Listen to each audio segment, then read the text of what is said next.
আসসালামু আলাইকুম রহমতুল্লাহ বরকাতুহু। আমার কথাগুলো মাননীয় প্রধানমন্ত্রী শেখ হাসিনা সহ বাংলাদেশের সকল নাগরিকের উদ্দেশ্যে কথাগুলো বলি। আমি কোনো ধর্ম, কোনো দল, কোনো মাযহাবের কে ভিত্তি করে আমি কথা বলি না। আমি সকলের উদ্দেশ্যে কথা বলি। আমার সকল কর্মকাণ্ড মানব কল্যাণমূলক। এখানে মানুষ জাকির হয়েছেন, যারা মানুষের আওতায় পড়েছে। কারণ আমরা যে লেখাপড়া করি, আমরা দেখি বাংলাদেশে যে একজন ছাত্রর পিছে সরকার কোটি কোটি টাকা ব্যয় করে। এই কোটি কোটি বাংলাদেশে 52 বছরে বিলিয়ন ডলার ব্যয় করছে শিক্ষা প্রতিষ্ঠান করে এবং শিক্ষকের বেতন পেনশন দিয়ে। এগুলো জনগণের ট্যাক্সের টাকা। আর এই ট্যাক্সের টাকা দিয়ে লেখাপড়া করে কি করে, একজন যখন সরকারি চাকরি করে, রাজনীতি করে, বিভিন্ন কর্মকাণ্ডে যোগ দেয়, তখন ওই জনগণের ট্যাক্সের টাকা দিয়ে লেখাপড়া করে জনগণের উপরে জুলুম করে। এটা কিন্তু 52 বছর ধরে করে আসছে তারা, আমার আপনার আপনজন। এই জুলুমের বিনিময়তে সে কী করছে? কারণ মানুষের অভিশাপ নিয়ে কবরে যাচ্ছে আর তার ঠিকানা জাহান্নাম হচ্ছে।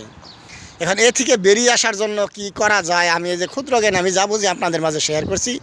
আপনাদের এই বিজ্ঞ জ্ঞানে, আপনাদের এই উচ্চ শিক্ষায় শিক্ষিত হয়ে যে এলেম অর্জন করে, সে এলেমগুলো কাজে লাগাবেন। আমি এটাই আপনাদের আশা, যে আপনাদের উপর নিয়ে আমি আশাবাদী।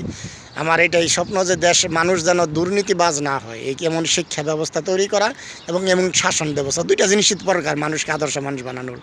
কারণ আমাদের শিক্ষা ব্যবস্থায় নাই হারাম উপার্জন করা যে কি ক্ষতি করে, ঘুষ খাওয়া কি ক্ষতি করে এটা জানা।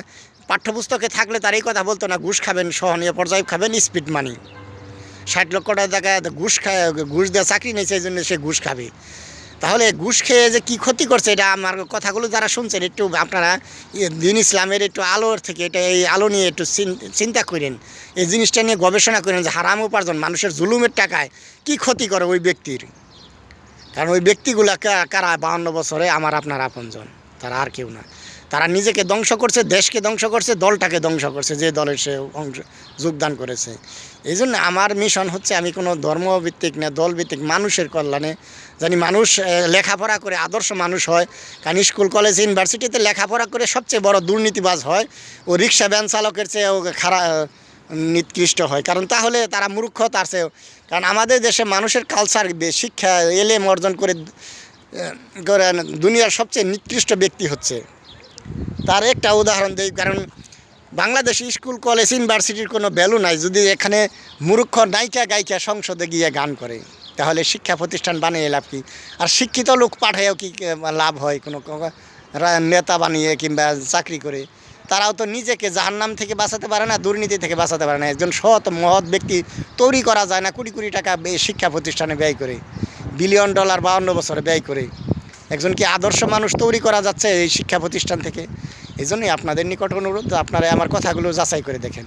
তাহলে আমাদের শিক্ষা ব্যবস্থায় এই কোরআন এবং সুন্নাহর আলো যেখানে ছড়িয়ে আছে, দেখেন বাংলাদেশের শিক্ষা প্রতিষ্ঠান, ইউনিভার্সিটি, বাংলা সরকারিটাই দেখেন কয়েকজন 152 বছরে কয়জন খুন হয়েছে, আর মাদ্রাসায় কয়জন খুন হয়েছে এই 52 বছরে মারামারি করে। দুর্নীতি কোন ছাই বেশি? তাহলে যে এখানে স্পষ্ট কিন্তু বোঝা যায়, এখানে আপনার ডিগ্রি অর্জন করতে হবে না, এই জ্ঞানটা অর্জন করতে যে মাদ্রাসায় দুর্নীতি, মাদ্রাসার সব যে লেখাপড়া করে স্কুল, কলেজ, ইউনিভার্সিটিতে দুর্নীতি কম হয়। তাহলে মাদ্রাসার যে কোরআন এবং সুন্নাহর জ্ঞানটা আছে ওটাই স্কুল, কলেজ, ইউনিভার্সিটিতে দিয়ে সেই সাথে প্রাথমিক শিক্ষাটা দিলেই তো মানুষগুলো একটু মানুষকে জাহান্নামের আগুন থেকে বাঁচানো যায়, দেশকে ধ্বংসের হাত থেকে বাঁচানো যায়। সেই সাথে আইনের ব্যবস্থা যদি একটু কঠিন, শাস্তি যদি কঠিন দেয়, তাহলে কিন্তু দুর্নীতি কমে যায়। কারণ শাসন কে করে? যে ভালোবাসে। কারণ আমার মাতা পিতা আমাকে শাসন করে কেন? আমি যেন ভুল না করি, আমি সংশোধন হই, আমি যেন জাহান্নামের পথে না যাই। তাহলে সরকারের কাজ কি? যে মানুষ যখন অপরাধ করা শুরু করবে, যে অপরাধটা বাড়বে, ওই অপরাধের শাস্তির আইন পাশ করা এবং শাস্তি প্রয়োগ করা। সে যে দলের হোক, যে ধর্মেরই হোক, তাতে কী হবে?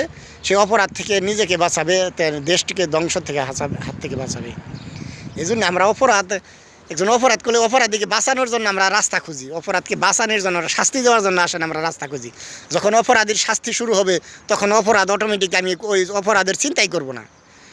যখন আমরা জেনা ব্যভিচারের চিন্তা করি আমার কোনো শাস্তি নাই, যদি আমার শাস্তি করা দেওয়া হয়, পরকীয়ার শাস্তি শুরু করা হয়, ঘুষের শাস্তি শুরু করা হয়, দেশের টাকা পাচার করলে শাস্তি হয়, ঘুষ খাইলে, সরকারি টাকা চুরি করলে যে শাস্তি হয়, চাঁদাবাজি করলে শাস্তি হয়, সিন্ডিকেট করলে শাস্তি হয়, তাহলে যখন শাস্তি দেওয়া শুরু হবে তখন ওইগুলো কাজ করা আমরা চিন্তা ভাবনায় আমাদের মাঝে আসবো না যে এই কামগুলো করি। অতএব তাতে আমরা নিজেকেও বাঁচাইতে পারবো, জাহান্নামের আগুন থেকে দেশকে ধ্বংসের হাত থেকে বাঁচাতে পারবো।